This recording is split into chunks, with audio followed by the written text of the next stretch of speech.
Xin Chao. What's up, everybody? All right, today we're going to talk about social life and language barrier. Since a lot of people now are tuning in to see, my experiences. You might be wanting to move here from abroad. Those videos are doing very well.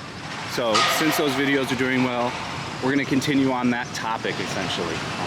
I just had to wait out the rain for 45 minutes. Kind of part of being a vlogger. You never know. What are these little hotties up here doing? Oh, naughty nurse girls. What a great way to start a vlog. Let's see. Maybe they won't mind. We'll throw a Xin Chao out. Xin Chao. Very nice already, see? It's the best thing about Vietnam. Xin Chao. Hello. Naughty nurses. They don't even know. Like I said, Halloween's like really new here. I think 2 or 3 years in. They got really embarrassed quickly, which is fine. But yeah, let's talk about social life. We're walking to the grocery store. That was the original plan. I'm delayed by an hour, so it's already, shit, what time is it? 4:30. But yeah, I know most Americans don't have much patience, so let's get into the topic. At least we got a good thumbnail back there. Let's get into the topic of discussion for the day.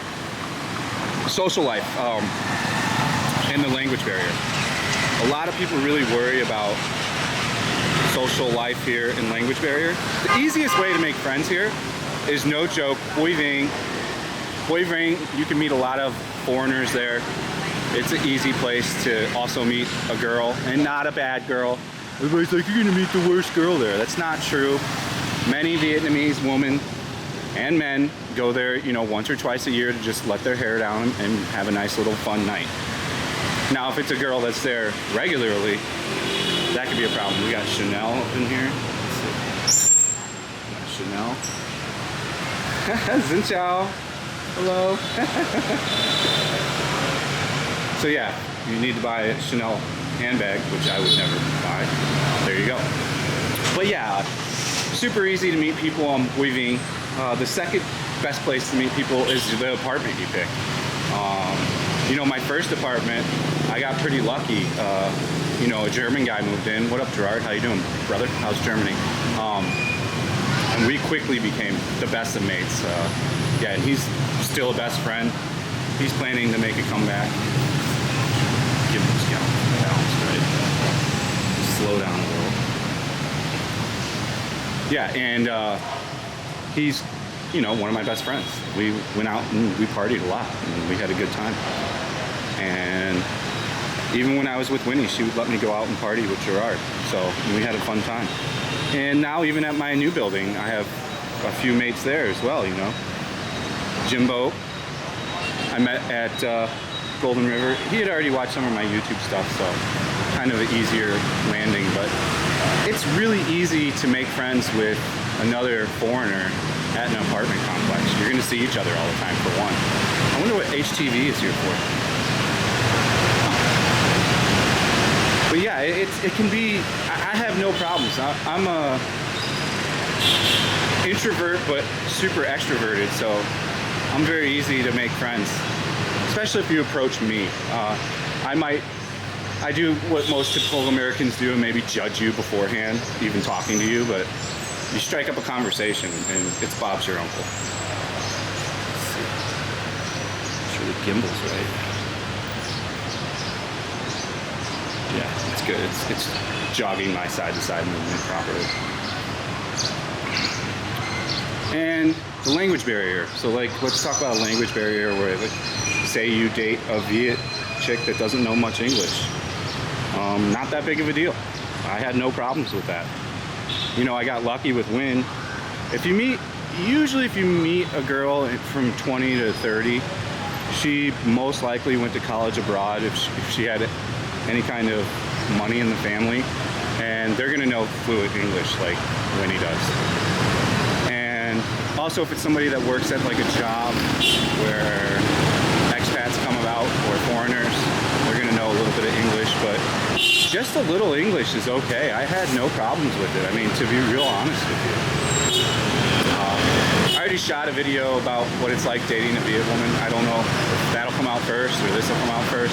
I've just been shooting crazy amounts of content lately because there was supposed to be a big storm that here, but it didn't. But anyways, it's good for me because now I have a bunch of videos cataloged and I can take some days off if I want to and still have 2-a-day videos. But yeah, it's super easy to meet other foreigners here. It's actually easy to meet Vietnamese dudes too, and like just have like some Vietnamese dude friends. I met quite a bit of Viet guys in Boi Vinh. And you know, yeah, your first months here, all you're going to be doing is mo kai ba yo, and drinking. And if you're smoking cigarettes with them. But it's kind of all you need when you're partying, you know, late night on the street. It just rained here. It was torrential rain for 45 minutes. Streets didn't get flooded though, so that's good. But yeah, the language barrier isn't that big of a deal. Vietnamese is difficult to learn, but you know, I know 100 words now, and that's more than enough for me to get around. Sure, I speak in a Hanoian accent. Most of my words are Hanoian known. That's kind of where I studied from. Shout out to Rusty Compass.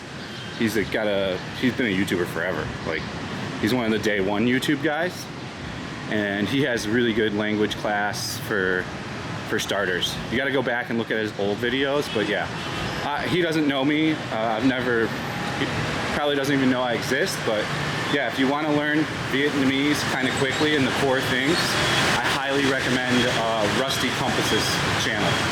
He's easy to find. He's a nice guy. I think he's an Aussie. Yeah, and he's back in Aussie now. But he lived here for quite some time, and his Vietnamese is pretty darn good. He's definitely fluent and knows what he's talking about.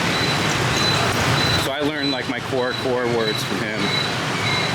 And then, you know, I sat in coffee shops because I drank coffee still when I first got here. I would sit in coffee shops for, you know, 4 or 5 hours and edit my videos, and you know, I would learn MOA and all these things, and come in and, you know, stuff like that. A lot of that stuff they don't use. Like, you don't hear many people saying come on, unless they really have manners and were taught well properly from their family. Traffic shot. Oh yeah, looking juicy. Loving the new camera still. Best purchase I've made since I bought the X3000. Shooting the first podcast tomorrow for Patreon. So if you want to see a podcast where I'm just gonna freaking freewheel it and say whatever I want, join the Patreon for as little as $1 a month. Patreon.com/fatandbroke. Shameless plug. You know, some people love to beat up a YouTuber for asking for things. It's like in America. If you don't ask for something, you don't receive. Like, you know, I think I do pretty well on balancing, you know, things. And this is my full-time job. I need all the help I can get from you guys. So to anybody that's ever given PayPal or is a Patreon, you guys freaking rule. I almost remember every person, and yeah, you're creating a unique relationship with me as well. I mean, so just know that I appreciate you and I see you. So thank you to all those that have done so. Big shout out. I gotta shout out James, because James is always the man. So thanks, bro. You're awesome, dude. If you're ever here in Saigon, I'll treat you to a sightseeing tour, whatever you need. So yeah, rush hour's gonna get going now. We're walking towards Ben Phan Market. But yeah, language barrier, no big deal. If you want to be some kind of aficionado, brush up on your Vietnamese before you get here. If you're in America, you've got at least a year to plan before you get here, unless you're going to teach and plan on getting an expert visa. Then you can get here quickly. And yeah, for that, you can find an agency that will find you a school and then take care of it all, and you'll pay the agency a small fee, but it's difficult to just find the school and apply for it. But if the agency says they're going to take care of it all, that's not real. You want to do it on the up and up. You want to make sure an actual school hires you and gets you the proper paperwork. You get what I'm throwing down? There is a extreme shortage of teachers here right now. So if you've got a BA and you've got a TEFL certificate, you can come here pretty quickly and get to work. I've got 5 or 7 subscribers now that are here from what I just said, so food for thought. But yeah, language barrier, not a big deal, and socializing, not a big deal. You can, you know, if you really want to hang out with expats, there's specific like expats bars to go to. There's one on Boy Vane. What's the name of it? Shit, I don't remember.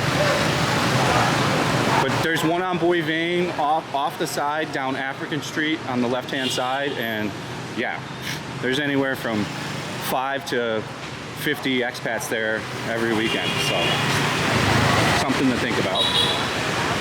And for the most part, I've had no issues here. I'm much happier here, social-wise. Man, it's raining again. Charlie, why you gotta rain on me? The market might be a scratch today. Benthorn Market's already closed, or we would go take a look at Benthorn Market, but it's closed already. Anything else I can think of to add to this story? We covered... Yeah, so I mean, you can date a Viet woman that doesn't know much English and you'll be okay. They usually know like the core 50 words, even like, unless you're dating someone way older, then maybe not, but for the most part, you're not gonna have a problem dating a Viet woman that doesn't know much English, and you're not going to have too much of a problem making Viet friends if they don't know too much English. They're just going to want to drink beer and hang out. And for the most part, Vietnamese are like really nice. You have to put aside the manners thing and not take it personal, because, you know, we're from a first world place where, you know, people say excuse me, thank you, and don't cut and stuff like that, but that's their way of life here. So if you get all butthurt about it, it's not going to do you any good in the long run. These are flowers for dead people or opening a business. Not much flower, like these roses are for buying for your chick. They're probably left over from Women's Day and shit like that. Like Winnie likes these.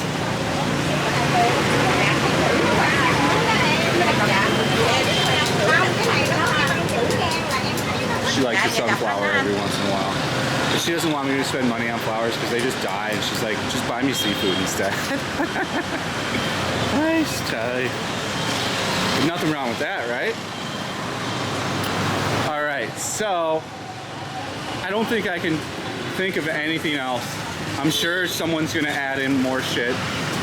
But yeah, for the most part, it's not that big of a deal. I'm gonna shoot a video tomorrow on scams here. There isn't that many. A lot of people think that there are, but really, realistically, there's very few scams. And yeah, if you're a person that is at least moderately smart, you'll be fine on that end. I think that goes for almost any country, you know?